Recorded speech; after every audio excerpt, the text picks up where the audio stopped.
అంతేకాకుండా ఈ యొక్క కార్యాచరణ కోసము ఫెడరేషన్ ఆఫ్ బార్ అసోసియేషన్ ఏదైతే ఉందో తెలంగాణలో మనము ఏర్పరచుకున్నటువంటి మన తెలంగాణ రాష్ట్రానికి సంబంధించినటువంటి కార్యాచరణ తీసుకోవడం జరిగింది. మరి ఆ కార్యాచరణ ముందుకు తీసుకెళ్దామా, లేదంటే కొత్తగా వచ్చినటువంటి బార్ కౌన్సిల్ మెంబర్స్ ఈ యొక్క కార్యాచరణ ముందుకు తీసుకెళ్తారా? ఇక్కడ ఎవరు తీసుకెళ్తారని కాదు, ఈ కార్యాచరణ తీసుకెళ్లి దాన్ని అచీవ్మెంట్ చేసుకోగలము వారందరికీ మనం సహకరించాలి. దయచేసి ఈ విషయంలో మాత్రము ఎటువంటి కుల మత ప్రాంత భేద ఎటువంటి లేకుండా ముందుకెళ్తాలని చెప్పి నేను సభాముఖంగా మీ అందరికీ విన్నవిస్తున్నాను. మిత్రులారా, అంతేకాకుండా డిమాండ్స్ చూసుకున్నట్లయితే అడ్వకేట్ ప్రొటెక్షన్ యాక్ట్ అనేది ప్రైమరీ డిమాండ్.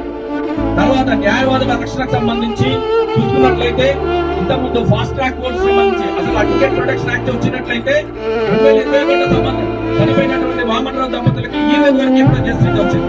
ఎందుకంటే ఫాస్ట్ ట్రాక్ కోర్టుకు సంబంధించిన విషయాలు పొందుపరిచారు.